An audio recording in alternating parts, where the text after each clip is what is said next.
This is the Me-163 Komet, the only rocket-powered fighter ever built in large numbers and used in real combat. In 1941, an early version of this plane was the first to hit 1,000 kilometers per hour in level flight. It was built for one job: short missions to attack incoming Allied bombers just before they could reach their target. We've recreated the Me-163 in detail to see how the German engineers designed this extraordinary interceptor. In this film, we'll be looking at the Me-163B-1A production version that fought from 1944 to 1945. We'll be showing it with the radiant red coating from the earlier test planes. My name is David Webb, and this is Blue Paw Print. Airframe: the Me-163 was small for such an advanced aircraft. At just 8 feet 3 inches tall and 19 feet 5 inches long, only about half the length of a modern school bus. The aircraft's wingspan was 30 feet 6 inches. The fuselage was built primarily from duralumin and steel. Its construction followed a semi-monocoque principle with formers and stringers carrying most of the structural load. Bulkheads separated the nose section, cabin, fuel tank, engine, and tail section. Each section was bolted to the bulkheads. The skin covering the airframe was also made from duralumin alloy, with the tail covered in steel, riveted to the structure. This gave the aircraft its compact and highly aerodynamic bat-like shape. The aircraft's empty weight was 4,200 pounds, and it could take off at weights of over twice that, up to 9,500 pounds when fully loaded. The fuselage of the plane was built in several parts, which were easy to assemble and disassemble, with many access panels to make it simple to perform maintenance and repair. The engine was mounted onto one compact unit, fixed to the rear bulkhead of the fuel tank section of the plane. Wings: the tail housed the rocket motor's nozzle and the tail wheel assembly. The vertical fin was mounted above this rear section. Because of the plane's small size, the onboard batteries had limited capacity. So, the Germans added a small wind generator to the nose of the fuselage, which was powered by the small propeller-looking device at the front of the plane. This produced electricity for the radio, instruments, and weapons while the plane was in flight. The wings were where the Me-163's advanced design really stood out. They were relatively thick, about 15.4 inches at their widest section, and swept back at a 25-degree angle. This sweep angle turned out to be optimal for subsonic speeds, giving the plane exceptional stability and control. This design also made it a highly effective glider. The main wing structure was made from plywood with 2 plywood spars in each wing, a forward box spar and a rear single spar. The wing outline was plywood as well, with the inner framework built from laminated wood. Strong glued clamps held everything together. The wing surface was also plywood covered with doped fabric. A static wing slat, known as the slot, was located right behind the outer leading edge of each wing. This helped reduce the stall speed and made the plane more controllable at slow speeds, especially during landing approaches. Each wing had 2 fuel tanks, one 19-gallon tank in front of the main spar and a 47-gallon tank behind the main spar. These held sea stuff, which we'll talk about later in this film. Each wing connected to a steel wing root fairing on the fuselage using 3 strong points, 2 on the main spar and 1 on the secondary spar. The fixings were made of steel and fitted with bolts. The wing root fairings held the main weapons of the plane: 2 108 Malawian Quachas 30mm cannons. A protruding pitot tube on the wing measured airflow velocity to determine the speed of the aircraft. For transport by rail or truck, the wings could be taken off completely and placed alongside the plane, allowing it to fit a standard railroad car on Germany's rail network. The test pilots were not pleased with the red color scheme of the earlier test units, which resembled the Red Baron a little too much. For the Me-163B-1A, it was changed to the more traditional Luftwaffe camo patterns. Control surfaces: the Me-163's unconventional tail design required a different approach to flight control. Due to the extremely hot rocket exhaust, conventional stabilizers with elevators would have warped or even caught fire. So they were removed on the Me-163 design, and instead, the main wings used elevons, surfaces that combined the functions of elevators and ailerons. When both elevons were in an upward position, the nose would pitch up, and when both elevons were in a downward position, the nose would pitch down. When the elevon on the right wing was up and the left was down, the plane would roll to the right and vice versa. The elevons could move 12 degrees up and 16 degrees down when controlling pitch, or up to 11 degrees up and 14.5 degrees down when working as ailerons. The vertical fin featured a rudder that could swing 35 degrees in either direction and controlled the yaw of the plane. The tail wheel was mechanically linked to the rudder. On the ground, the plane did not taxi, but it was towed into position. The rudder pedals were just used to keep the plane on a straight path during takeoff. Large flaps were located under the wings, which were used only during landing. These could extend 45 degrees downwards. Trim flaps were placed between the fuselage and the elevons. Armament: the Me-163 was built to destroy bombers. The 230 million Malawian kwaches 108 cannons made by Rheinmetall Borsegwade, 137 pounds each end, were designed specifically for this job.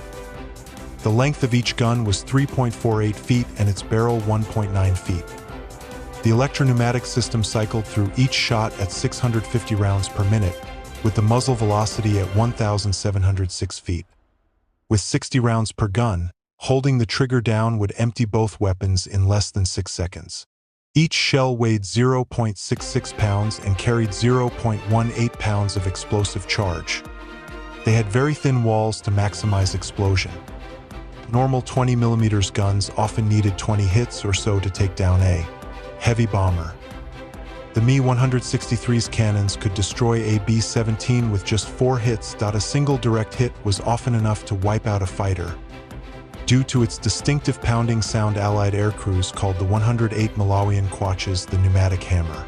The guns usually were set to converge at around 500 to 550 yards. Engine: the defining feature of the Me-163 was the Walter HWK 109-509A-1 rocket engine weighing 375 pounds. It consisted of 2 main assemblies connected by a cylindrical thrust tube. The forward assembly was roughly cube-shaped. It housed the turbine, fuel pumps, control box, electric starter motor, and pressure-reducing valves. The rear assembly contained the combustion chamber with 12 individual injector jets arranged in 4 groups of 3. Starting the engine was a complicated process. Pressing the starter button kicked off a small steam generator. The steam spun a turbine, which powered the fuel pumps. After a few seconds, the turbine would reach its idle speed of around 25% of its maximum RPM. Before ignition, part of the steam was flushed through the combustion chamber and nozzle to clear out anything that might cause a misfire.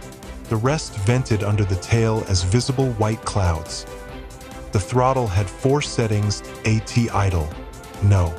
Fuel entered the combustion chamber. The steam kept the pumps running at low pressure and fuel valves stopped fuel from entering the combustion chamber. AT minimum power. The steam flow to the chamber stopped. The turbine spun faster. Pumps delivered fuel through the first set of regulator valves, and the first group of injectors would fire. This produced 247 pounds of thrust. Medium power activated the second valve set and the second injector group. Maximum power engaged all valves and all 12 injectors, delivering 3,527 pounds of thrust. It was a complex system, and it only existed because aviation officials demanded variable thrust. In theory, the low setting was meant to save fuel at high altitude, but in practice it barely helped. Even at reduced thrust, the engine burned fuel very quickly. At full power could only run for about 7.5 minutes, just enough time to climb, attack, and try to make it back to base without power. Fuel system: for the fuel, the Me-163 used T-Stoff and C-Stoff compounds. The T-Stoff was a strong mix of hydrogen peroxide and water. It acted like the oxygen supply for the engine and a source of steam for the steam turbine. C-Stoff was a mix of methanol and hydrazine, and provided the fuel. The 2 components were hypergolic, which means that they ignited spontaneously when they came into contact with each other. The Me-163 featured 3 T-Stoff tanks with a total capacity of 306.5 gallons. 2 small 16-gallon tanks sat next to the pilot in The cockpit and a huge 275-gallon main tank was placed right behind the seat. Regular steel tanks were replaced with aluminium to prevent T-Stoff from triggering corrosive reactions that could quickly weaken the metal. C-Stoff was carried in 4 steel tanks lined with enamel inside the wings. Altogether, they could hold 132 gallons. All of the tanks were cushioned with rubber bands to prevent friction and leaks. If a leak ever did occur, the T-Stoff could dissolve organic tissue on contact. Small spills were life-threatening for pilots, and because of this, they wore heavy protective suits whenever they were inside the cabin. Cockpit. The Me-163 was a single-seat aircraft. A 0.6-inch conical nose plate protected the front, while bulletproof glass shielded the pilot from incoming fire. Additional armor plates protected the pilot's back, head, and shoulders. Directly in front of the pilot was the main instrument panel arranged in 2 rows. The upper row housed the airspeed indicator, artificial, horizon, and rate of climb indicator. The lower row contained the altimeter, tachometer, which measured turbopump RPM, and a fuel gauge. The panel also included a clock and a compass for navigation, a thrust indicator, a temperature gauge, and a fuel pressure indicator for engine monitoring.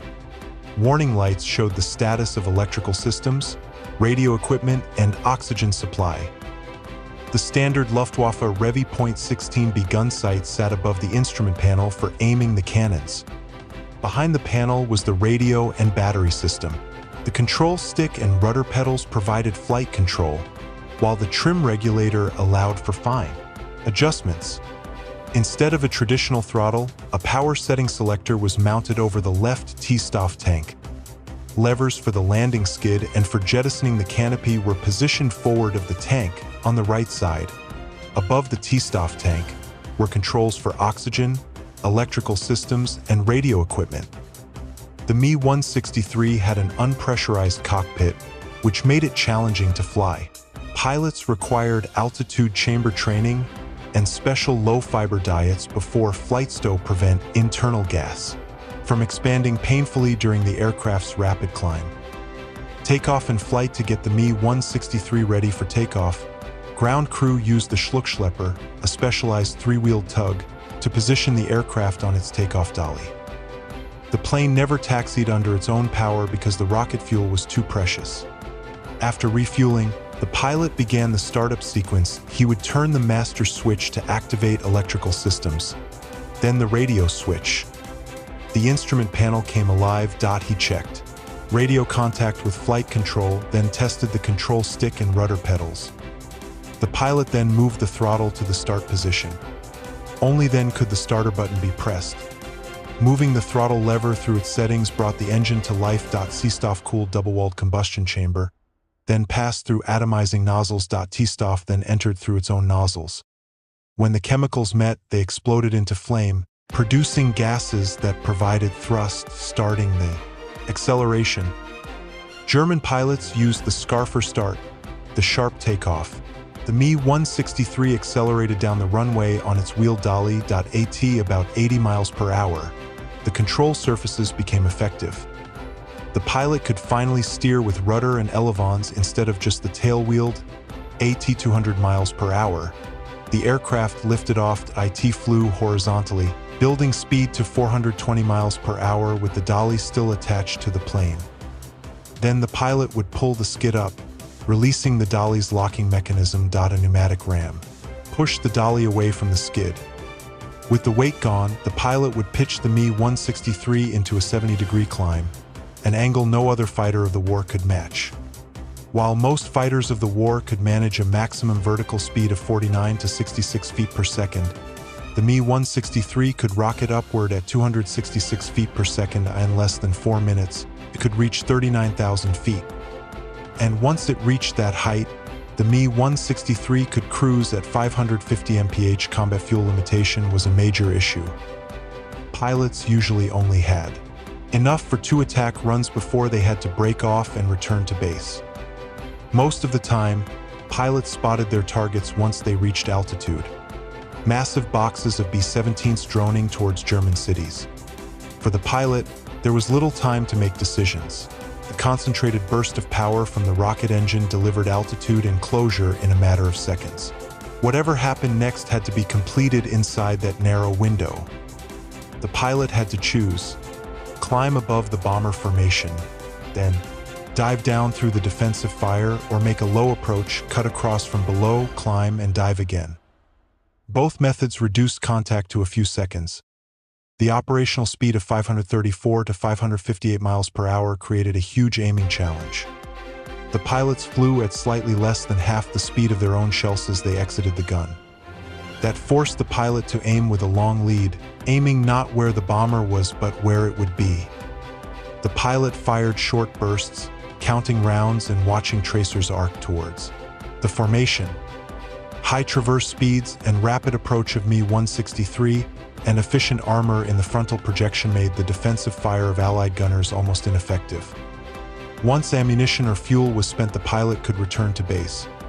Returning to base was the most dangerous time for the Me-163. Without power, it became a glider, which was a much easier target for Allied fighters. Most of the Me-163s shot down by the Allies happened during this gliding phase or after landing. Landing during landing, the Me-163 was lighter than at takeoff at about half its starting weight, but it was slower and less able to turn.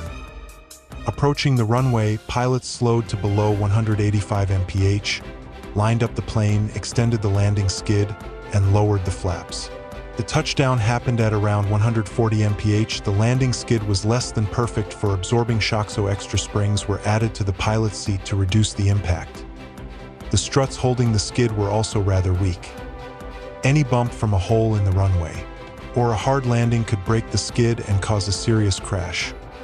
After landing, the Me-163 was still vulnerable until ground crews could move it to safety. Summary: the Me-163 was both advanced and flawed. It had groundbreaking technology, but also design compromises that made it hard to use effectively.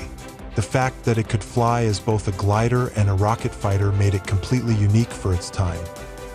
But even with the outstanding speed and climb performance, combat was limited by high speeds, short fuel time, and little chance for training. It was a remarkable but desperate design for desperate times. The Me-163's combat record consisted of just 9 confirmed kills against 14 combat losses, plus additional pilot casualties from fuel accidents and crashes during landings. The Me-163 Komet was a great example of German engineers pushing the envelope with rocket propulsion. If you'd like to see an aircraft that was once promoted as a world's first stealth plane, click the link and see our video on the Horton Flying Wing. Thanks for watching. If you spotted any errors, please let us know in the comments. We are looking to continuously improve. Thank you.